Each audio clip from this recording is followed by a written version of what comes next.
That's the difference. Oh yeah, this is affordable. How many people go camping? This is a lot better than leaves. You just kind of squirt. It's a lot cleaner. Everything gets the job done. A little pressurizing. Good. Well, it is. It's a portable toilet. Whatever. All right, let's get started. That's what I was trying to get to in the first place over here. So Mike's challenges me all the time. Anyway, oh, Godzilla. And most of you are familiar with Godzilla. This statue of Godzilla is pretty big, and you can see that there's people right here, so it's very large. It's a few train stops away. It's at a flower park. And so if you go out there, you'll go up to this area, and you go through all the flowers first. The timing, so that different times of year they have different flowers. They're very, very beautiful. But there's also like a playground area. And the Godzilla is actually it's a slide. You can't tell it from this side, but if you go up to the crotch, and you go up there and slide down the other side. And the thing was that this is really a big one, and so I went there with one of my daughters. I have 3 daughters, I think I mentioned that. But anyway, one of them, I had her lay down on the ground, and Godzilla's right in back of me, and I'm going like this, and make like I'm running away, going like that. And she took a picture of me like that, so it looked pretty cool, and she put it on Facebook. Pretty nice. All right, let's go. Now we're going to think about Japan by the numbers. So if you think about the size of Japan, it's basically about the size of California. But look at the population. There's about 130 million people there. It's about the size of California. So how many people are from California? So how many people in California? What do you think? Anybody have an idea about how many people? About like 33 million? About 33, 34 documented people live in there. 33. What are you trying to say? Anyway, in Japan, in that same area, actually, if you think about it, it's less area because the thing is, 19% of the land is used for residential and industrial use, right? That's all the flat areas, but there's a lot of not flat areas. So the thing is that Japan's even more crowded than even California is, right? So because they have 130 million people plus less real area that people live. So there's going to be a lot of times that you're really a lot closer to people than you really want to be. Anyway, that's not beating me up. That's not homophobic. Anyway, so the thing is that our distance and everything that we're used to, so as I get, usually if I get closer to people, they'll go, you know, Bob, you're kind of in my space. And the closer I get, the closer I'm into his space. There's times that space is not going to matter to you in Japan. You're going to be in places that are so crowded it's beyond your imagination, right? And some of you are going to be very, especially you people, the country folk are going to be a lot worse than the city folk. If you come from a big city, you can kind of deal with it better than some of the country folk can do. Because you know the Smiths, like if you go to like Wyoming or something, the Smiths live like 3 miles away from you. You really know everybody in their house and everything like that. You're still a long, long, long way away. All right. So let's see what other kind of demographics we get. Population of the United States, so it's about, you know, maybe around double, a little more than double. Population of Norfolk, just to keep it in perspective, is about 229,000 people in Norfolk, pretty big city. Most of you are familiar with it. But if you look at Yokosuka, there's about 423K. That's a lot of people. But the people in Tokyo are always saying, that's the country.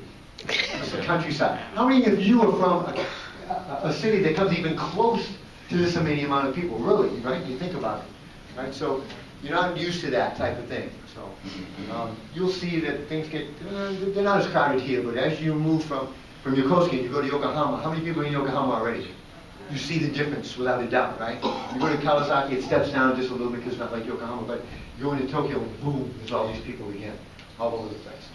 So all over Tokyo and its suburbs and stuff, about 12.5 million people. But right in Tokyo, there's about 8.5 million people right in the middle of Tokyo, right in the areas that you're going to, like Roppongi area and all that type of stuff that they say stay away from, but you're going to go there anyway.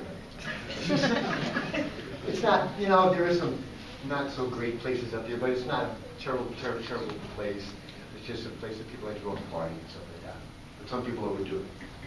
Anyway, you go into places like this, you're going down the street, look at, there's no passing lanes here or anything like that. You're going to move through this crowd, so if you're in a hurry to get back or go someplace, you're not going to be able to go through it very quickly. And when I go through a place like that, I usually take my wallet out of my back pocket and put it in my front pocket. And I don't do that because I've ever got my wallet lifted. I don't even know anybody that really has their wallet lifted. It's just that I feel more comfortable, and I think that I can figure out if someone's going in my back pocket more than, or my front pocket more than my back pocket. This is me, right? So I do that. So this is all about adapting. You're going to be adapting from now until you leave. So when you go into a place like that, you're bumping into people and stuff, you feel more secure.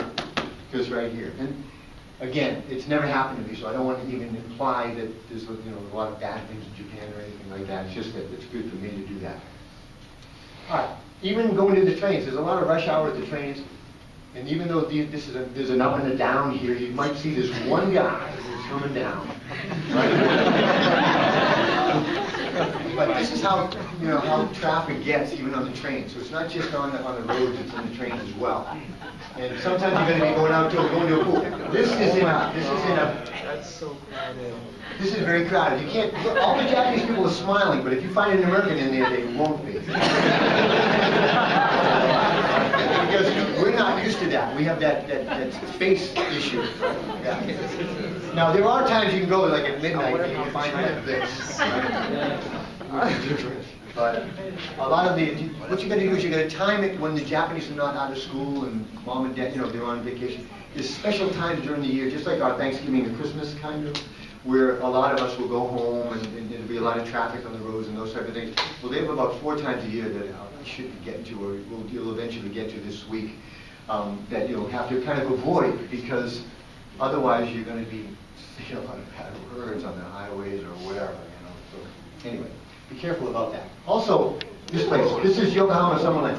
Now, this is one of those wave pools over here, and this pool right here actually goes all the way around, except you can't see it. You can see a little bit right here. There's a whole pool. There's a whole pool right here, and people are in there smiling. Again, see that American guy right there? You're not smiling. Not smiling at all. So again, you have to avoid going to places like this when everybody's off from school on vacation. This guy, all right, dude, are you in a coma or anything? You like? Can you stand up? Are you good? Am I saying it? Am I doing all right? I'm not boring you or anything. Just want to make sure. Okay, now culture shock, also known as culture fatigue, it's a real deal, right? So it involves anxiety or lack of direction. Most of you don't even know which way north, south, east, and west is right now. Back home you do. You kind of think, I'm going up the north, I'm going that way. But here you don't know. And matter of fact, how many of you speak Japanese? I know a little bit. Okay. How many of you read or write Japanese? Okay. So that means that basically all of you are functionally illiterate once you walk outside the gate. Right? But still, even with that, you would think that the language is the biggest issue. It is not. The cultural issues are more so than the language. You can get by without speaking anything in Japanese. That's not saying it's easy, but there'll be issues. But the thing is that the culture is going to be more, and not because it's bad. I don't want to imply that it's bad at all. But you're going to have feelings of not knowing what to do or how to do things because you're in Japan, right? And you're going to have feelings of not knowing what's appropriate or inappropriate.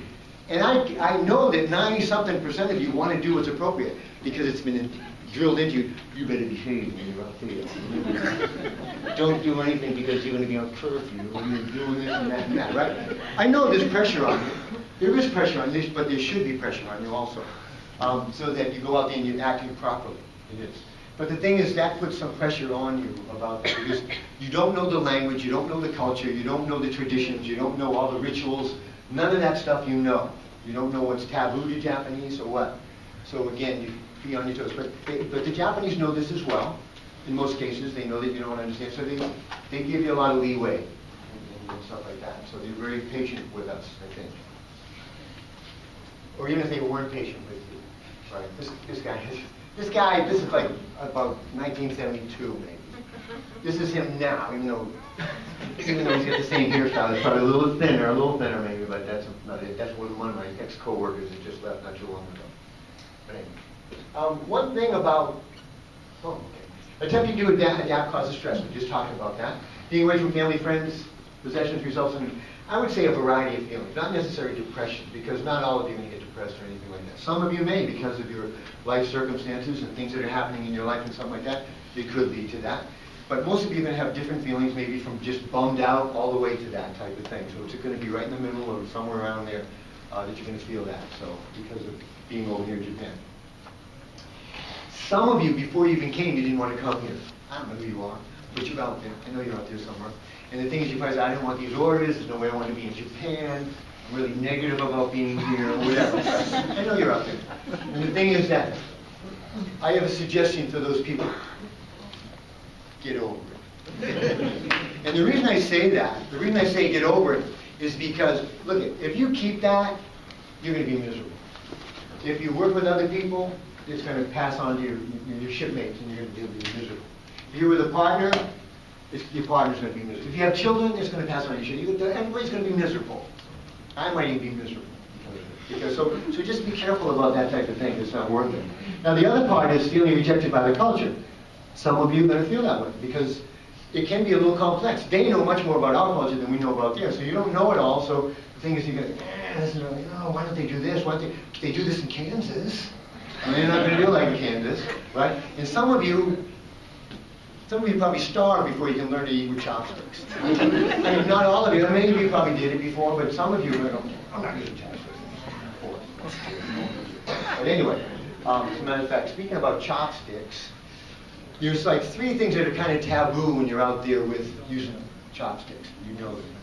Okay, one of them is sticking them straight up in the rice. You know that one, right? So, anyways, this goes back to Buddhism, because Buddhism became part of Japan back in about the 6th century, about 576 or somewhere around there. They kind of brought Buddhism and originally came from India and stuff like that. So, anyway, they adopted it and it kind of meshed with Shinto, which was around about 15,000 years before that, maybe somewhere around there, or maybe 700 years, I don't know. But anyway, so Shintoism was the established one, and then, so they didn't like it at first, but they kind of meshed after a while. So now it's almost like Shinto and Buddhism. It's not the same thing, because I think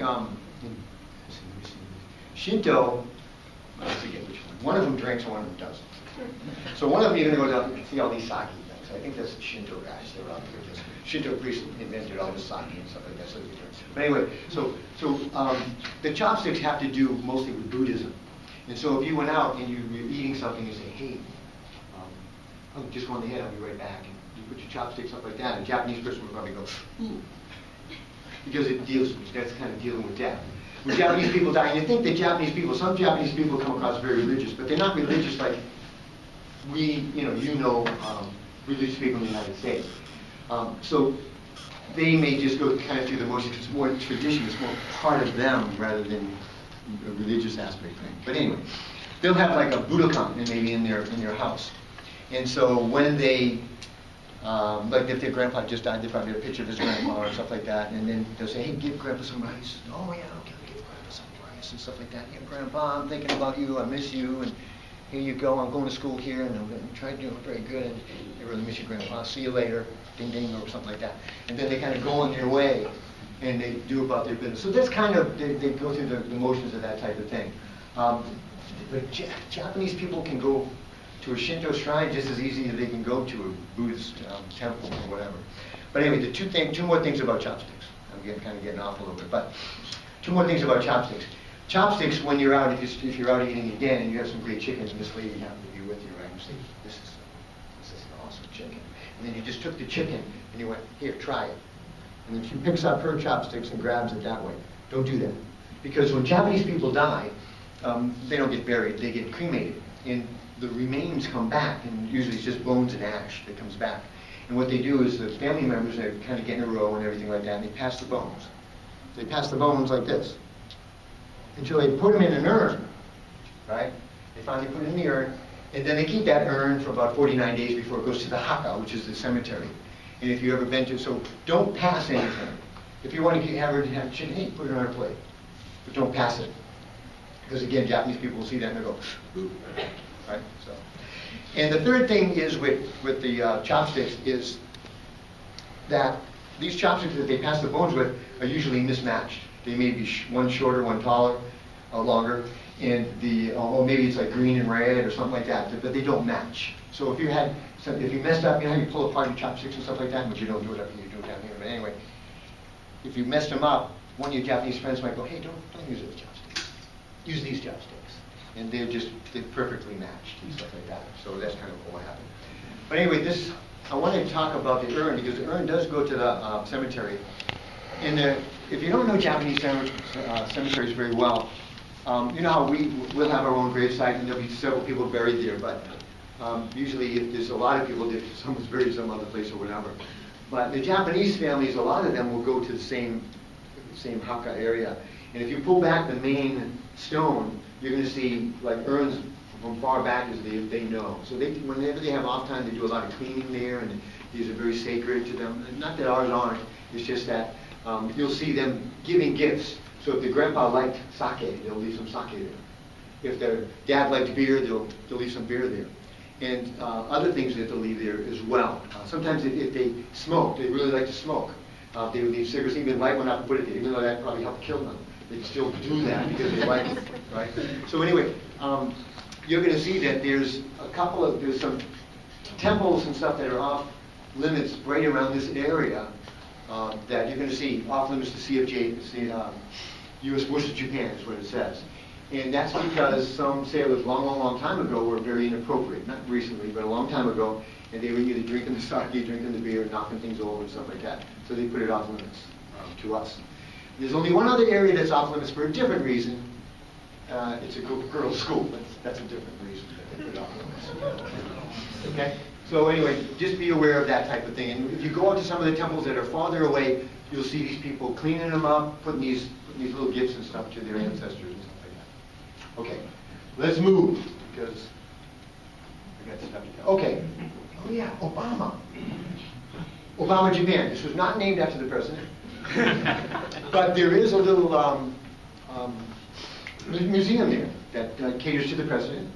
Some of they have some different articles and other things there that I think the president even went there. And they have some things with about Michelle and stuff like that. So if you go there, you can see that. I went there with my daughter. It's a nice little port town. It's a very pretty place. It really is. And it's a place that you can kind of wash your feet out front, soak your feet out front or something like that. The museum is inside. And anyway, it's a nice little, but it closes like about 6 o'clock at night, boom, things shut down. So it's not a nightlife there or anything like that, but it's a nice place to go. You go there by train, and sometimes you're going to go there by train and you're going to get into trains that are like this, right? You're going to say, that is packed, but that's not packed yet. That, easily you can fit 10 to 15 more people in there. If you haven't seen these things before, if anybody's been to Tokyo, you'll know. The first time I've ever seen this, I was up north of Tokyo and I was coming back through Tokyo, and it happened to be rush hour. And then all these people coming, and I got a package in there. Wow.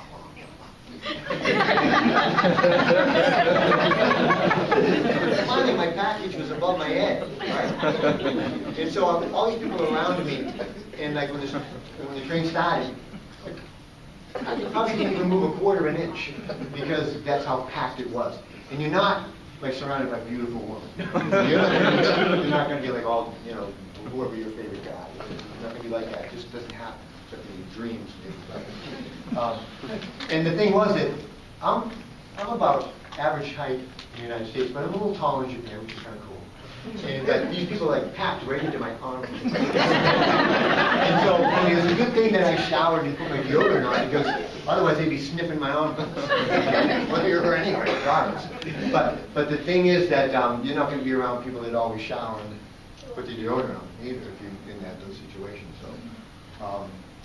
So it gets really, really tight, during certain times.